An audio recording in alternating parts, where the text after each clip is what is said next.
A very good afternoon to all my dear students and welcome to the lecture of Advanced Accounting and Auditing Paper 6 TY BCom Semester 5. Dear students, so far we have completed around 20 sums of your ratio analysis chapter, fine, including your short sums and long sums.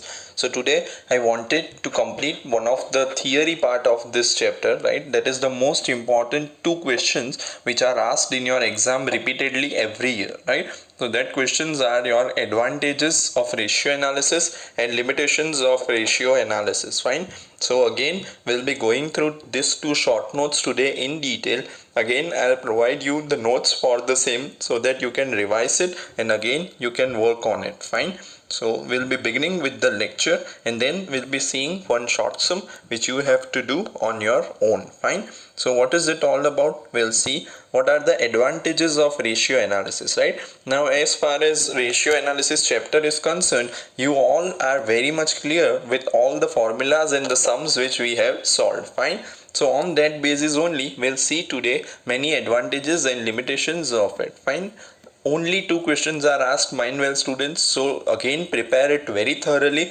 These questions will also appear in your assignments which are going to come very soon, fine.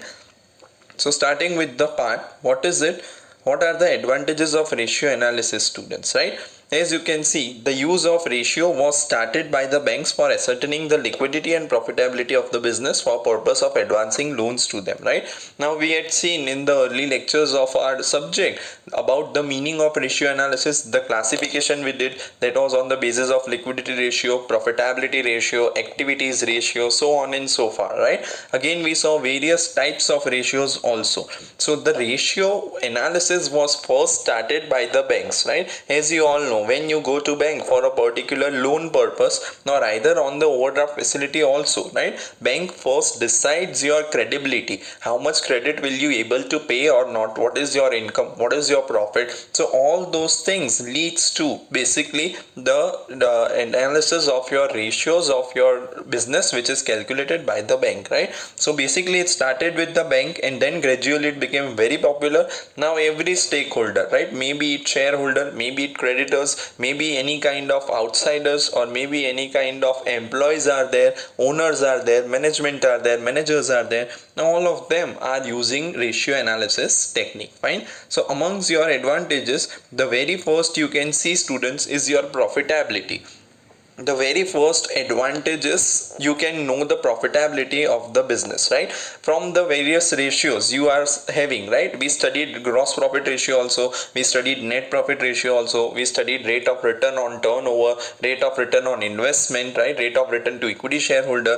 So all those profitability ratios, students, give you a good idea about of profitability of business, right? Which business is profitable, what was our profit in current year, what was our profit in last year. So all those ideas, on the basis of all these ratios, investors gets an idea about the overall efficiency and management gets the idea about managers efficiency, right? So the first and the foremost advantage of your ratio analysis is profitability, fine. Next advantage is your liquidity, students, right? Liquidity, as the name itself says, what is the liquidity, what is the liquid position of the business, what type of cash and working capital you are having on your hand, right? So current ratio, liquid ratio and asset test ratio, all these ratios we have studied. So what does this tell, students? This tell whether the business will be able to meet its current liabilities as when they mature, right? So again, current liabilities we will be able to pay or not, fine. We saw the current ratio, ideal ratio is 2:1. So what does 2:1 suggest? That in order to pay 1 rupee of your liability, of current liability, you require around 2 rupees of current asset, right? This is the ideal ratio. So on the basis of these ratios, you will be able to find out the liquidity position of the business, fine. As you can see, banks and other lenders will be able to decide from this whether the firm will be able to pay regularly the interest and loan amount or not, right? Because the loan amount, if you have taken it for short term, again interest is to be paid on them, right? So bank, on the basis of your liquid ratio, current ratio, will be able to decide whether a firm is in a strong liquidity position or a weak liquidity position, right? So profitability, liquidity is the second point. Third is your efficiency, students, right? How can we come to know about the efficiency? The turnover ratios are excellent guide to the measures the efficiency of managers, right? Again, how can you measure the efficiency of the manager, students? On the basis of certain activity ratios, right? Activity ratios also includes your debtors ratio, creditors ratio, stock turnover ratio. For example, I have given here the stock turnover ratio will show how efficiently the sale is being made, right? We saw, what do you mean by stock turnover ratio, students? It is the ratio of cost of goods sold upon your average stock. So what does it show? If my stock turnover ratio, for example, is my 10 days, right? So it is my 10 times, sorry, right? So 10 times during the year entirely my stock is getting changed, so I am able to sell the entire stock for 10 times continuously in a year, right? So more the stock turnover ratio, more it will show the efficiency of the manager. For example, another is debtors turnover, right? How does debtors turnover show? It shows the efficiency of the collection department. For example, if my debtors ratio is 25 days, so what does it signify? It signifies that after 25 days I am receiving the money. So if I am efficient enough in my management of collection of debt, my debtors ratio, if it becomes 15 days, then it is very much beneficial for me to arrange for my working capital, right? So it shows the efficiency of the collection department. Lesser the collection period, again more the amount of cash which comes into our business, right? So all such ratios related to sales present a good picture of success of the business. Fine, I hope it is clear to each and every student. Next is ratio analysis are important for inter-firm comparison, right? Inter-firm, if ratios are there, absolute ratios of the firm are of not much use, but unless they are compared with the similar ratios of other firm belonging to the same industry, right? Suppose we achieve a ratio of 25% of GP ratio, right? But what does 25% suggest? If I compare this ratio with the similar other firm which is existing in the industry, then exactly I come to know whether it is good or bad, right? For example, I got 25% GP ratio, then I did a market survey. I found out that the other company, other business performing the same activity, having the same turnover, is having a gross profit ratio of 35%, right? So I found out that I am having a 10% less profitability ratio. So this showed me, if I could have just kept 25%, I would have become happy, right? But when I compared it to the other firm, other business, then I come to know that my profit is 10% lesser compared to the other firms, right? So when you do inter-firm comparison, it may be between two firms of same industry, it may be all other firms of the industry, right? So what does it show? It shows the strength and weaknesses of the firm compared to the other firms and will indicate the corrective measure, right? So that I come to know what are the measures which I should take so that I can also achieve 35% of gross profit, or again 35% of net profit, right? So when you compare the ratios between various firms, then the advantage is very much high. Fine. So first we saw, students, was your profitability, second is your liquidity, third is your efficiency, fourth is your inter-firm comparison. I hope it is clear to each and every student.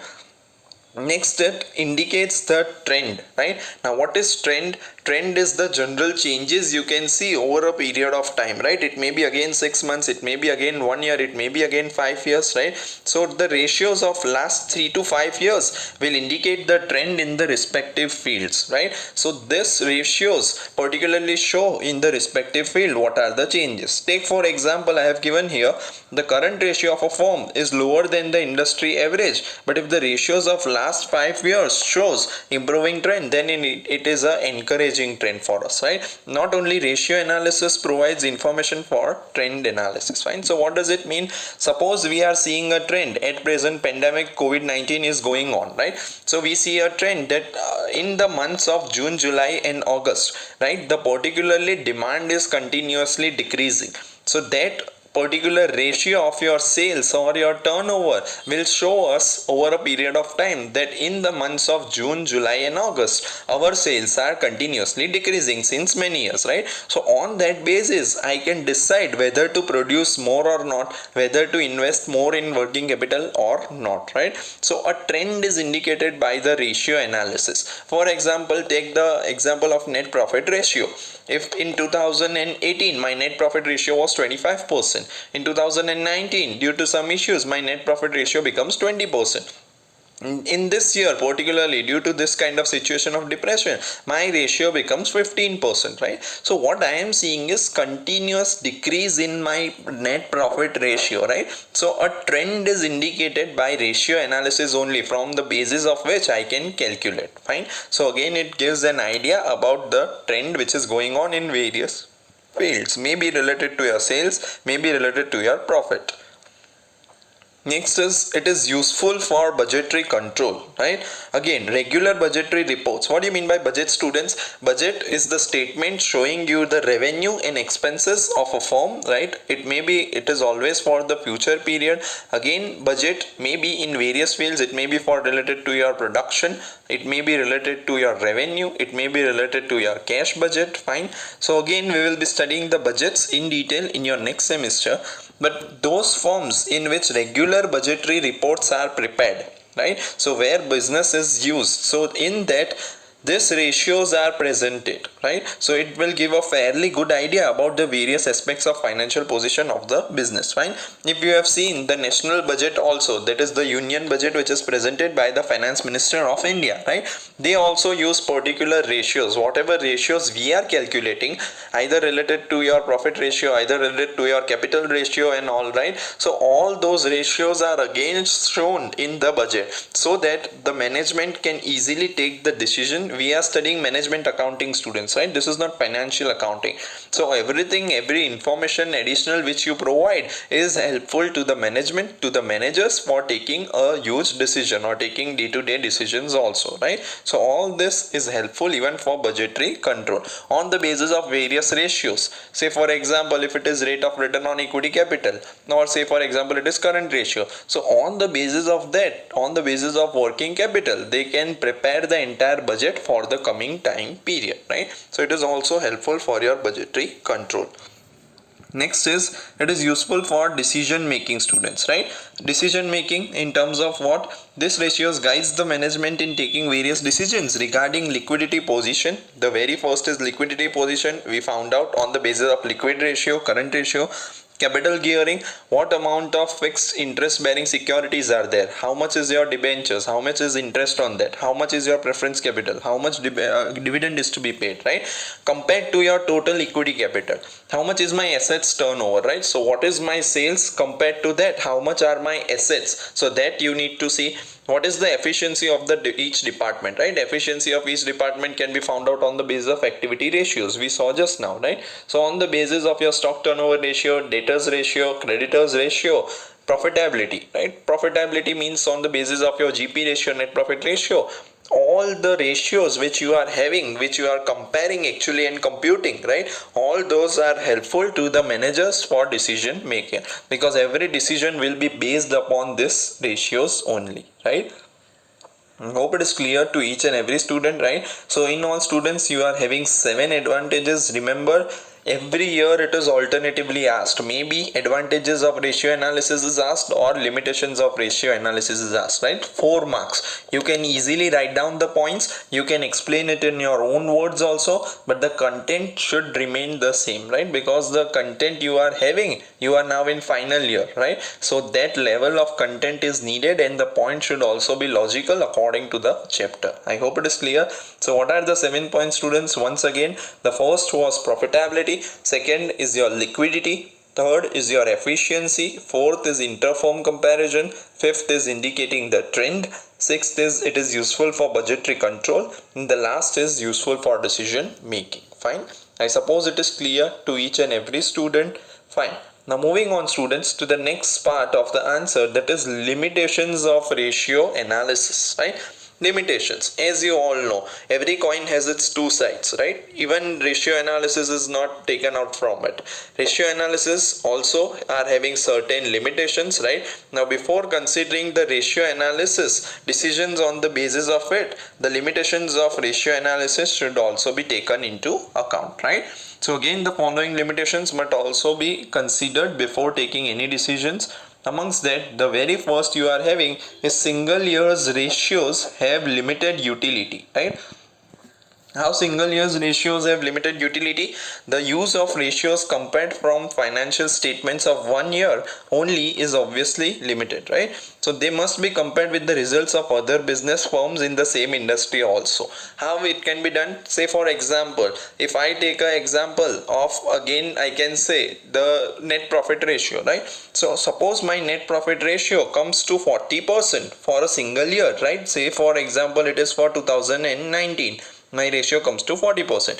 So only comparing it with one particular year has limited use, right? So what I need to do is I need to compare this ratio or any other ratio with my business past results also, right? With the past results of my business, past particular years, maybe 3 years, 5 years. I need to again compare it with the firm having similar capability in my industry itself, right? Suppose I am a manufacturing industry of soft drinks, right? So again I need to compare any other soft drink company with my ratios. So single years ratios have limited utility unless and until you compare it with other business also, right? As we saw, if I am computing my ratio only and if I am satisfied with that, then there is no use of ratio analysis, right?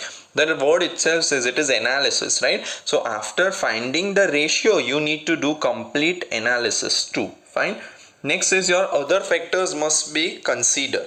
What are the other factors, students? Different firm follows different accounting plans and policies, right? For example, I have given here, some may use straight line method, that is SLM, for depreciation, and again some may use WDV method, right? So again, if I am calculating fixed assets to sales ratio, then if I have taken two different type of policies, right? If one business is following SLM, second is following WDV, then the value of entire fixed asset changes, right? So that value particularly will affect all my ratios. Let's take another example.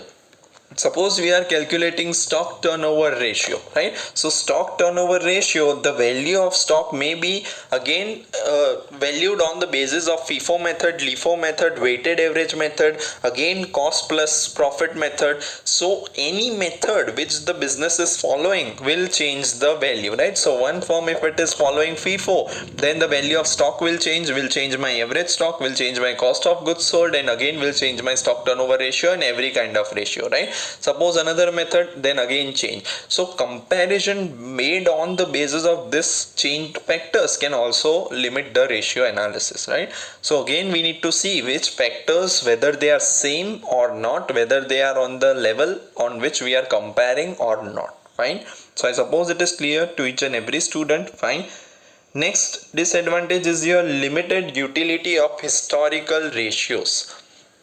What does it include, students? As you all know, we are following the historical cost method for fixed assets, right? For example, I am showing all the assets in my books on the basis of the purchase value which I made years back, right? So here there are continuous changes in price level. As you all know, inflationary pressures affect the business every day. There is an increase in price level, right? So it may render the comparison of ratios useless. How? An assets may be purchased 10 years back, may be shown at historical cost, and if it is compared with sales which is shown at current price level, it may not be accurate, right? How? For example, we had purchased a land and building for 10 lakh rupees 5 years back, right? So I am continuously showing that 10 lakh rupees on the asset side of my balance sheet, right, students? So if I am comparing today, the actual market value of that land and building may be not 10 lakh but maybe around 50 lakhs or 1 crore due to price level rises, right? So what I am doing is I am comparing the sales. Suppose I am comparing the fixed assets to turnover ratio.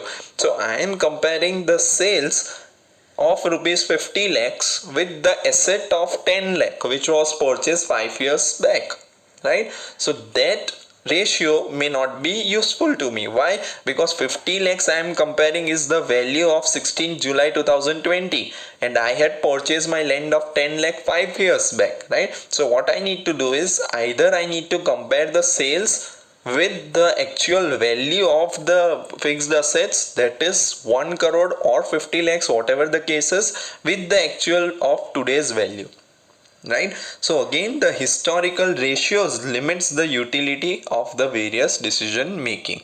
I hope it is clear. Next is Use of ratios may be misleading, right?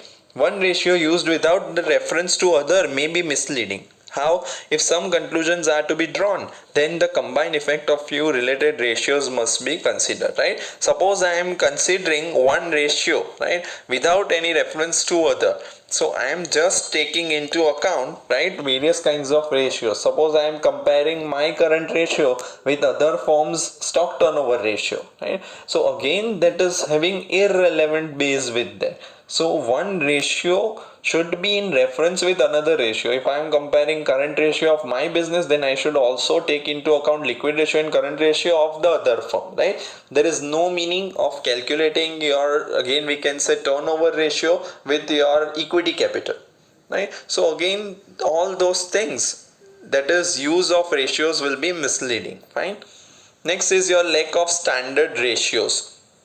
As you all know, students, there is practically no standard ratio, right? We consider it to be ideal ratio. Always we have used the term ideal ratio. What do you mean by ideal ratio, students? It is not compulsory. For example, take it of current ratio. If current ratio is 2:1, liquidity ratio is 1:1, that is ideal ratio. Business should maintain this ratio, but it is not a standard on which we can compare the actual ratio, right? So in absence of any standard ratio, the ratios changes from industry to industry, it changes from firm to firm, and it changes from company to company, right? So again, there is no practical standard ratio against which actual ratio can be compared. So satisfactory level of each ratio may differ from industry to industry and from firm to firm, right? I hope it is clear to each and every student. Next is inaccurate base, right? Inaccurate base means ratio on basis of what we are calculating. Students, in every sum we are having a balance sheet and certain information is given and we are calculating the ratios, right?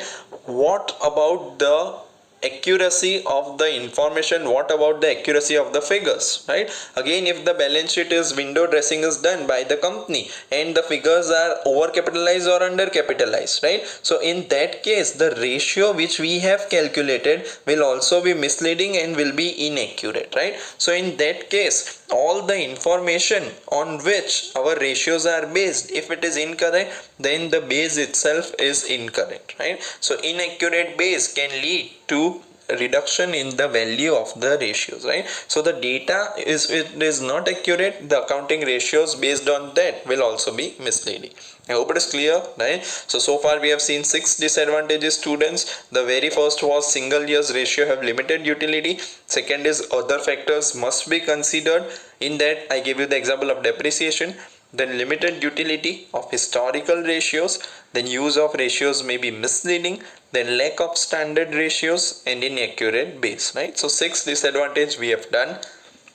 Next is your rigidity is harmful, right? Rigidity means lack of flexibility, students, right?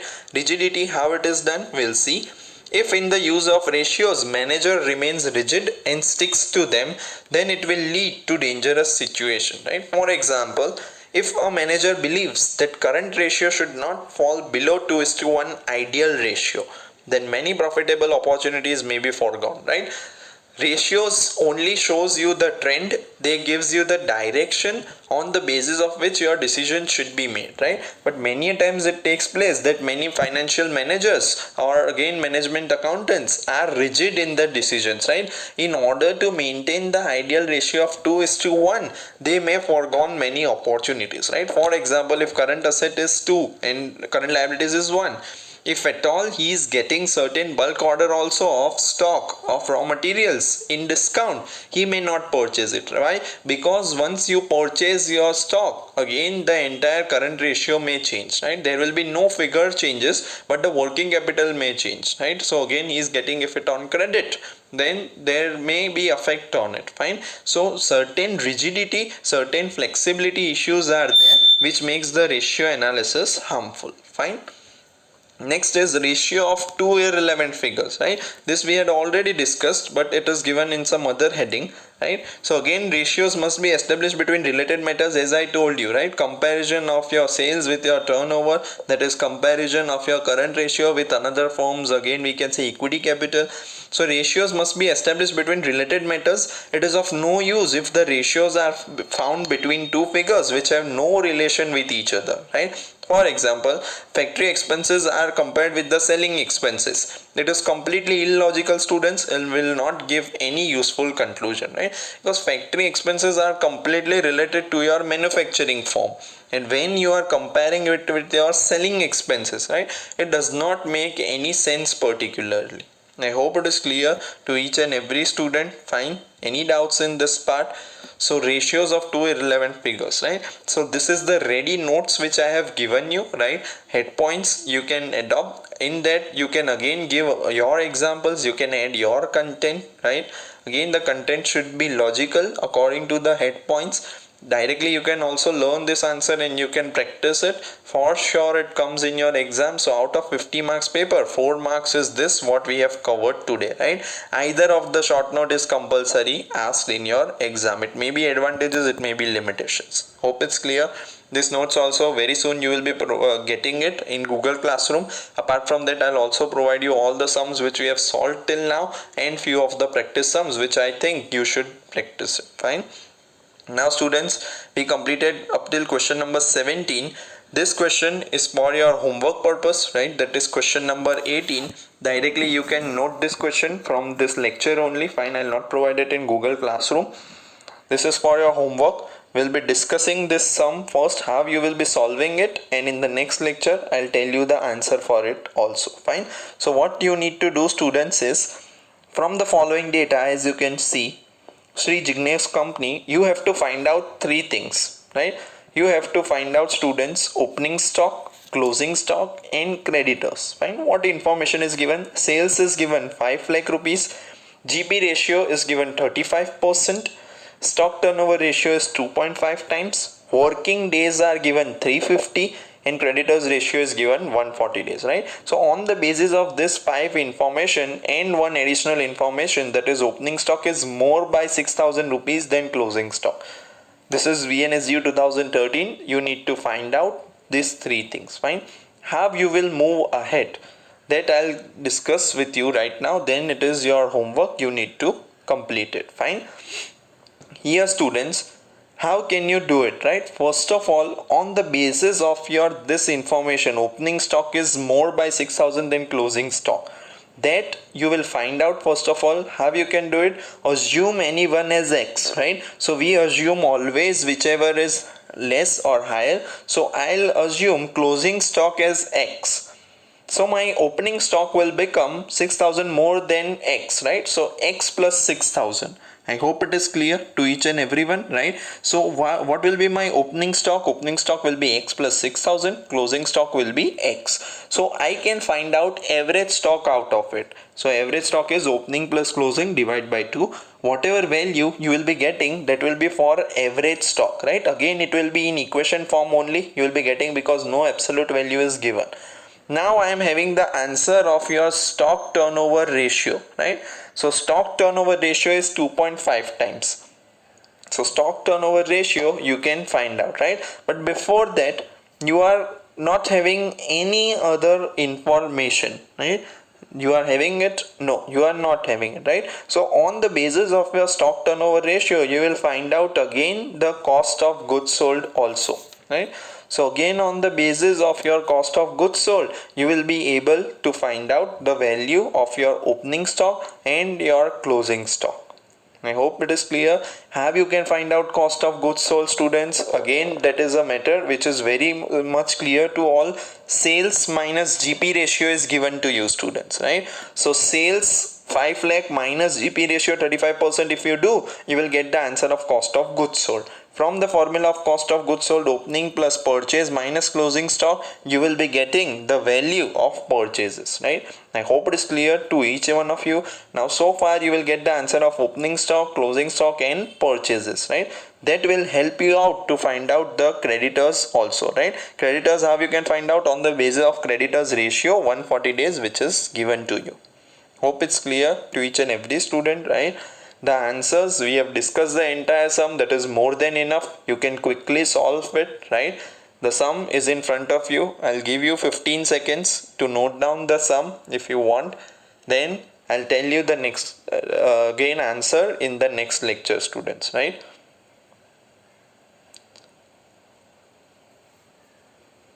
quickly you can note down the sum if you want, students. You are having 15 seconds with you, more than enough.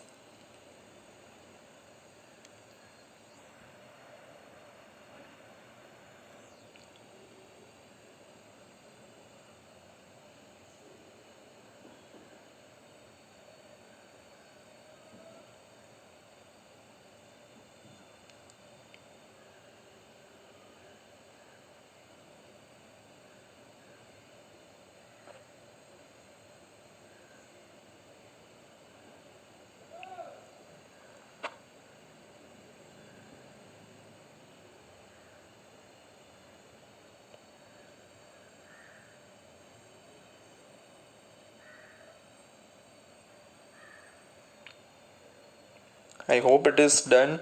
All of you students, fine. Just write down the particulars and then you can find out. Fine. Hope it's clear.